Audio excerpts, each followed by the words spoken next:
మనము దేవుని చిత్తానుసారంగా జీవిస్తూ దేవుని మార్గంలో నడుస్తున్నప్పుడు ఎవరైనా మనల్ని దేవుని మార్గంలో నుండి తప్పించడానికి ప్రయత్నం చేస్తున్నారంటే, లేదా మనము జీవించే విధానంలో నుంచి దేవునికి విరుద్ధమైనటువంటి జీవితంలోనికి నడిపించడానికి ఆలోచనలు చెప్తున్నారంటే, లేదా దేవుని వాక్యానికి విరుద్ధమైనటువంటి నడిపింపు ఆలోచనలు ఎవరైనా ఇస్తున్నారంటే మనతో మాట్లాడేది ఆ వ్యక్తి కాదు.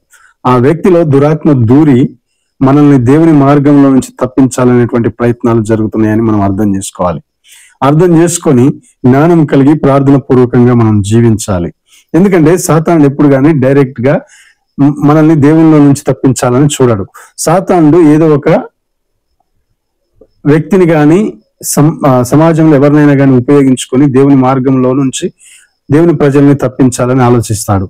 ఆది కాండంలో మనం చూస్తే అవ్వ ఆదాముని దేవుడు తినొద్దన్న పనులను ఒక సర్పంలో దూరి ఆ సర్పము అవ్వ ఆదాముతో మాట్లాడి వారిని దేవుని మార్గంలో నుంచి తప్పించింది.